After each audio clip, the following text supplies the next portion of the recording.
1970, we sure we did the forefront. Knowledge for selfish, for sure we did the work. Auditorium to basement of all faculty of law. We did represent, stand tall anywhere we go. Work hard and we shine, commitment, dedication. Neurosurgery, comedy, music, Nollywood. SOTK, Dr. Call, MC Casino. We did represent, stand tall anywhere we go. Great Uniben, great Uniben, great Uniben. Hello, viewers. Welcome to another episode of the Uniben Alumni Series. This is a show where we celebrate distinguished alumni of the University of Benin. Men and women have gone through the institution.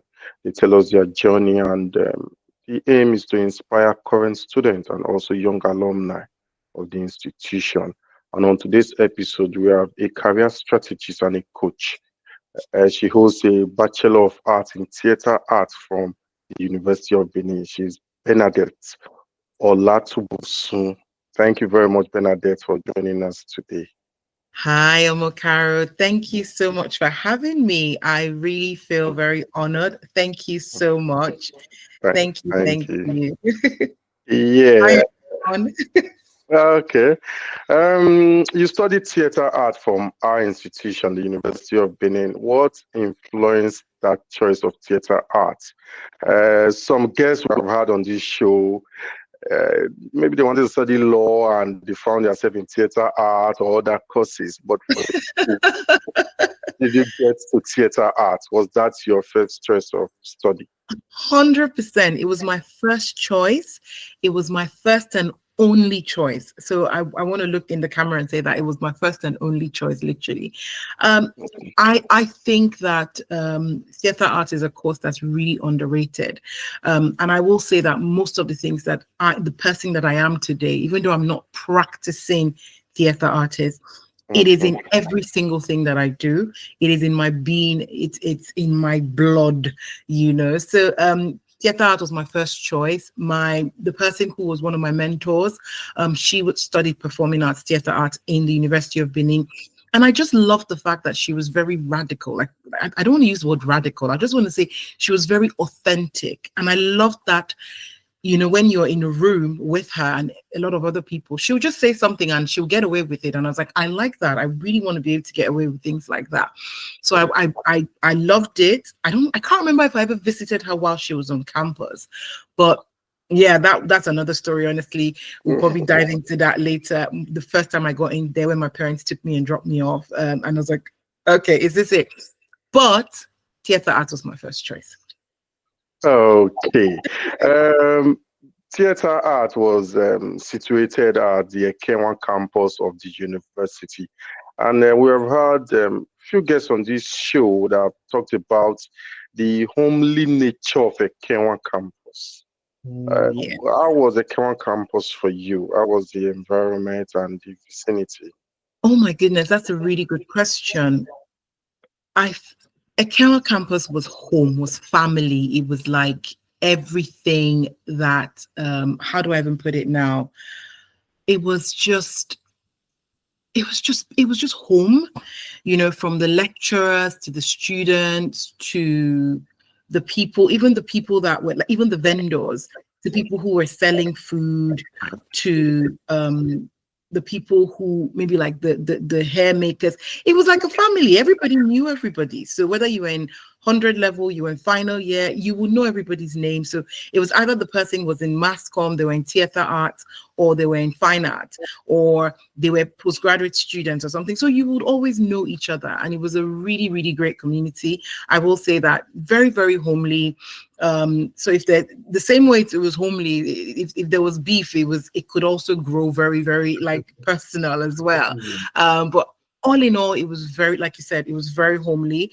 Like I said, even from the lecturers as well. So you did, it was university, but you didn't also have that feel of, if you were not doing well or you were skipping class, people will call you to order and just make sure that you know what, you are being accountable for what you're doing. So I think I really enjoyed and I really loved that. And also people who helped us with that when we were in 100 level and 200 level, it was people who were in the final year and 300 level, they looked out for us. So when we were also in their position, it was just natural that you could look out for the people who were coming below. So yeah, very home. Okay. I understand that you attended University of Benin demonstration, UDSS. Yay, yes. And also you attended Uniben. So you spent a reasonable amount of years in the environment, in the institution. What can you say you took away from Uniben? What are those things that you took away from Uniben? From UDSS to Uniben, I think one of the things that UDSS and Uniben does for you, it gives you grit. It gives you the ability to know that nothing is impossible. Uniben taught me grit. It taught me to just feel like nothing was impossible. University of Benin, my experience in the University of Benin, demonstration secondary school, all the way up to Uniben as well. You just learn to try again. Like, no is not an answer. Like somebody tells you no, you're like, okay, to this particular thing, you find another way. Like you will just learn how to be that, I don't want to say tenacious. It's the grit. It's the comeback. Every time you're showing up, and all. Benin is so significant to who I am and my person that people who are who will know this. I'm sure if you hear the name of my company, it's called Bengazi Career Engagements. That just tells you that it is rooted in Bengazi. And if you know the slang that Benin is called, only the very, very few will know it. Like it's called Bengazi.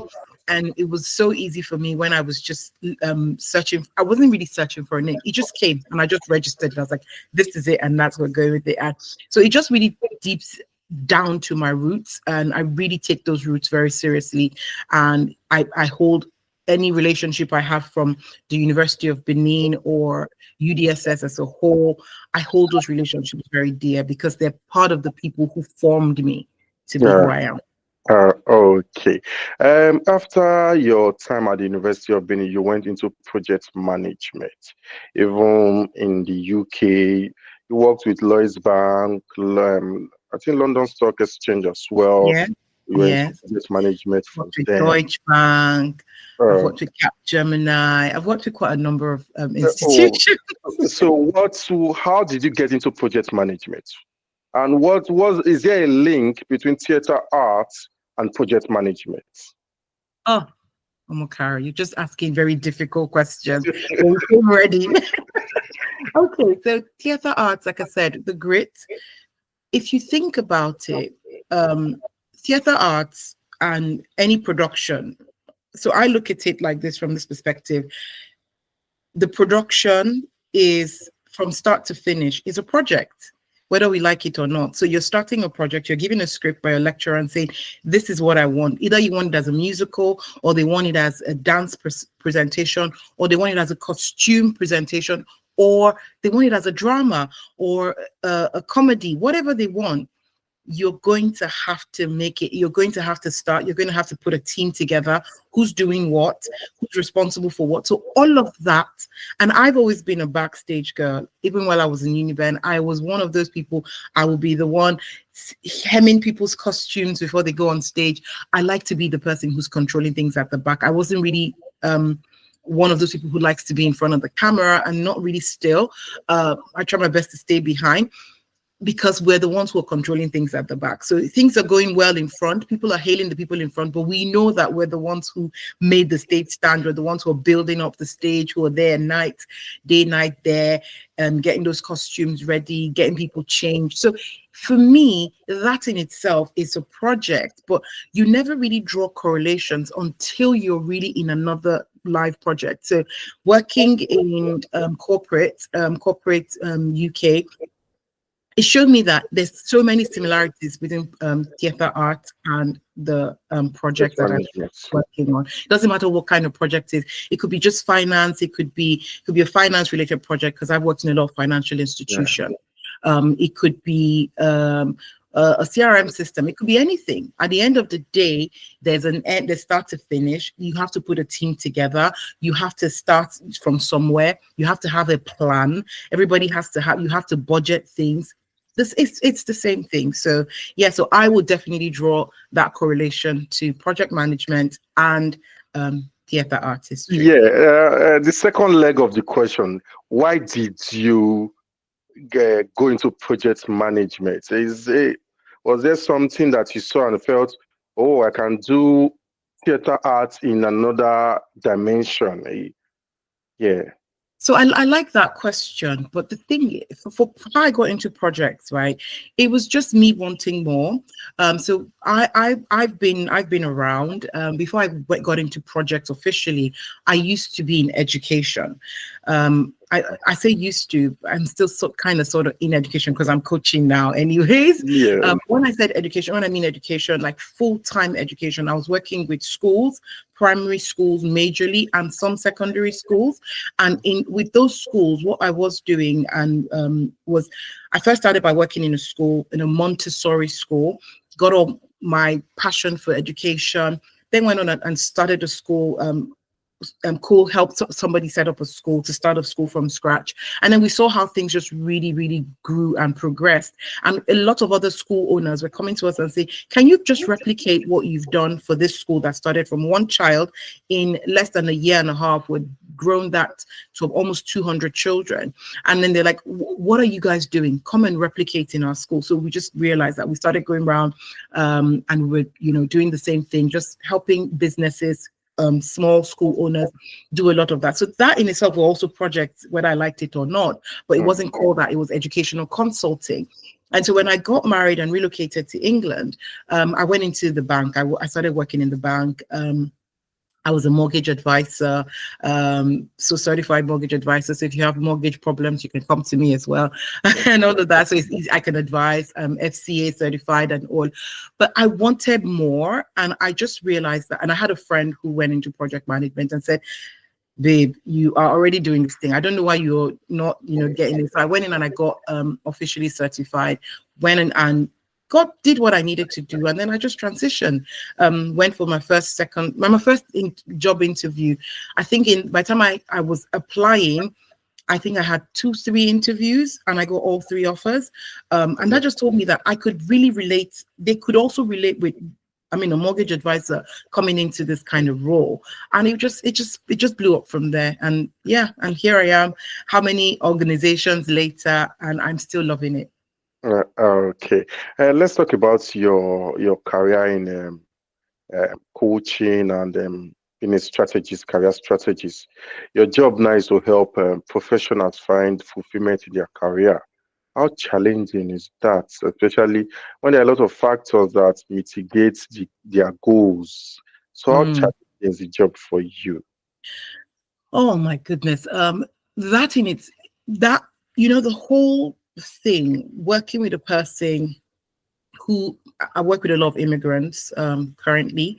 So a lot of people who have come from another country, like I'll just use Nigeria for an example, and have relocated to England, and they're unsure of themselves. They're thinking, okay, I was working in the bank in Nigeria. How can I work I've just been told when you come here, you either just go into care or you go into security, do jobs that are, nothing wrong with those jobs, like I said, but there's the opportunity to do more.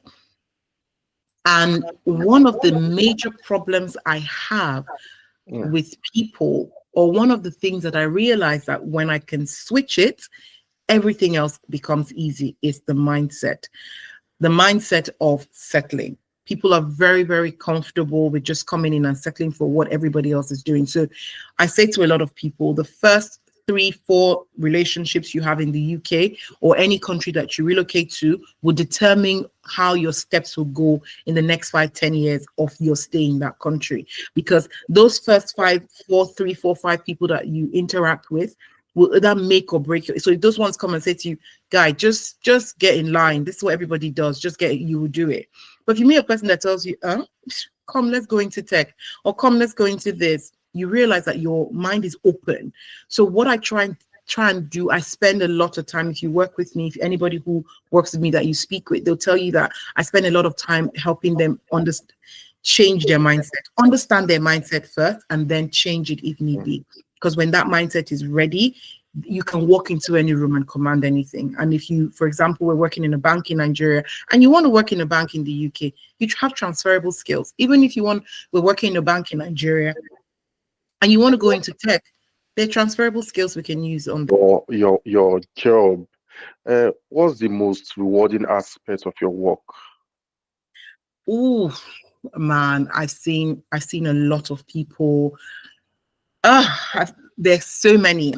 I can't even count. Even as at today, so yesterday, Friday, like yesterday, I had somebody who is looking for sponsorship, and he had a couple of interviews booked in. We have 3 interviews booked in back to back to back, and just yesterday he got the all yes for a sponsorship role. I'm trying not to mention the company because it's very, very it took him a lot of. I'm trying not to be too explicit with that, but if he's watching this, I'm sure he'll know who I'm talking about. But it was a really, really tough, many processes, many hurdles to get to that job, but he got it. And just yesterday he got that all yes. We're still waiting for a response from the other 2, but the very first one he did on Monday, the last stage, he got the job yesterday. Just seeing a person transition from a place of, can I do this? Am I able to do this? Yeah. Do I have the right skill set? Bernadette, can I really do this? To Bernadette, I got the job. Yeah. It's mind-blowing for me. It doesn't matter how many times I hear it, it just makes me really excited. And it's just, the feeling is different, is new every time. I get really excited. We celebrate together, and some of them cry, some of them are thankful, some of them are just ecstatic. Like I always say to people, I do this not for you. I do it for your family back home, because I do this for just looking at you. I'll explain to you what I mean. That journey of helping a person from maybe who was just earning about between 15 to 20K a year to helping them get a job that's within from 50 to 100K mark. And that jump is usually, it's usually big for them, it's big for their family as well, and big for their mother. Oh, there's a prayer that mothers pray. Oh God. When that fathers do pray as well. Fathers do pray. Fathers do pray. When there's a mother's prayer, I've had some of them give them. That's true. Oh my goodness, and they pray for you. Oh my goodness. You cannot fail in this life. So I say to them, I said, I'm not doing this for you. I'm doing this for your mom. I'm doing this for your dad back home. Because when they pray for you, they're like, thank you so much for doing this for us. So it's like you've opened up a whole generation. And for me, it's so rewarding. Yeah. I quite agree. On your profile, you talked about being fascinated by the power of technology to drive impactful results. With AI and technology, how do you see these 2 components, AI and technology, this time around, impacting careers now and in the future? That's a really good question. And that question is very personal to me, because every single person I work with, I tell you to follow the trend, follow what's happening. You need to know what's happening in the world, because you need to be always 1 or 2 steps ahead. Think about this, right? Right now, we're in an era where artificial intelligence can do a lot of things, and every day is getting a lot better. It's helping you do a lot of things easier. It's making a lot of work easier. But people who are shying away from it are still spending time trying to do the things that could be done easier. The reason for these sort of artificial intelligence tech moving really swift and quickly is it's helping you do the mundane things, get it out of the way quicker, so you can condition and use your brain for bigger things. So there are bigger concepts to work on, things that will take you that were repetitive. It's taking all of that out of your day to day, even at work, even sending an email. There are things that I won't have to sit down and start to think. I'll just tell it, this is what I'm trying to do, this is who I'm trying to talk to. It will just give it to you. And once you finish that, you take that, you put that, you can spend your time actually doing the work that you're supposed to do. So I'm saying to people, take advantage of it, learn it, use it to your advantage.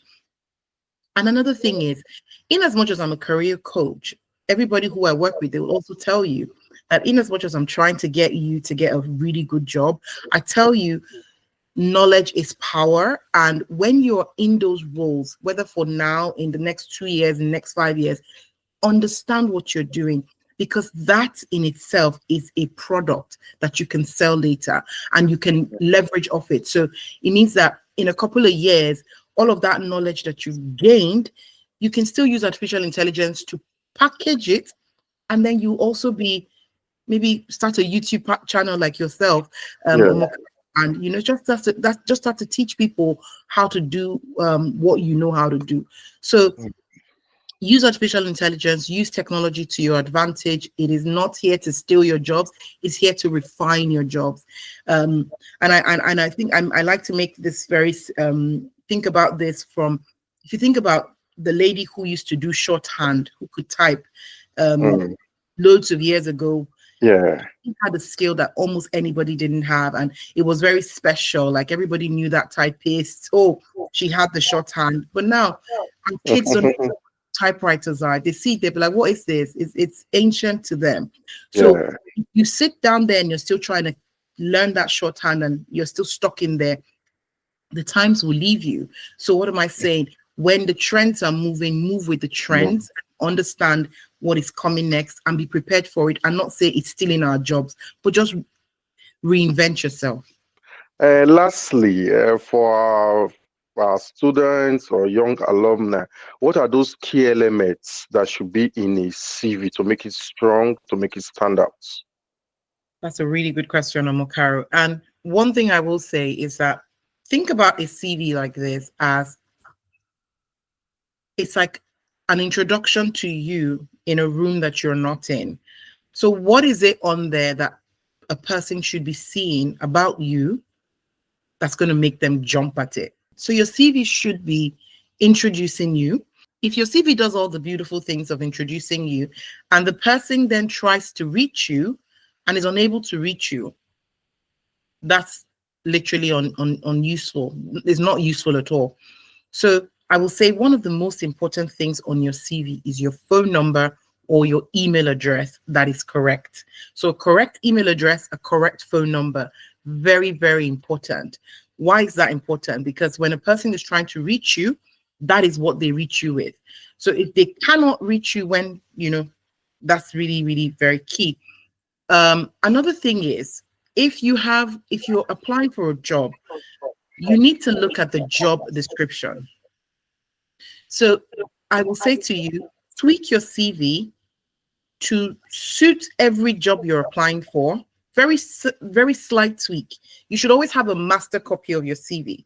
So that master copy would have everything about you, the highlights of who you are. So it would when a recruiter is looking at your CV, they look at it. Just think of the number 7. So they look this way, they look this way, and then they look this way. So if they start from the top, they're looking at your name, where you're located, and then they'll look at your phone number, and then they look down at your dates on things that you've done. And then you're like, okay, this person has worked in different, okay, how many years? 2 years. So that looking at those dates, then they come back to the highlights. So the highlights which is why we always capture your highlights. So if it's in America, American standards are different. If you're in Canada standards are slightly different. America wants to see your education first. They want to see what sort of education, all the qualifications you have. If you're in the UK, slightly different. It's the highlights of all the things that you achieved whilst you were in that role. And those highlights have to have keywords from the job description of what you're applying for, so that when they look at the highlights, they instantly see what they're looking for. Yeah. Right. So by the time you can have that slightly done very well, they just skim through. If that now catches their attention, then they start to read through your experiences and say, okay, let's give this a second look. But a CV, they don't spend more than 7 seconds on it. So it's scanning that first, your name, your profile, like your little profile about you, your profile. And then they look at your dates, and then they come back and look at the highlights. So for me, those are the most important things that I say. And then once everything is done, they click on, they have to call you or they send you an email. So those things have to be correct. Because if, in as much as they like you, you're really good, they try to reach you once, they can't reach you. They try and reach you second time, they can't reach you, they'll skip to the next person. So make sure that your contact information is correct. Okay. Thank you very much, Bernadette. Thank you. Really appreciate you for time to be with us today. Thank you. You're most welcome. Thank you. Thank you for having me. Yeah. I've been speaking with Bernadette Olatunbosun. She's a career strategist and a coach. She holds a Bachelor of Arts degree in Theatre Art from the University of Benin. Continue to subscribe to our channel so we'll bring you more exclusive interviews. Bye for now. 1972, we sure we did the forefront. Knowledge for selfish, for sure we did the work. Auditorium to basement of all faculty of law.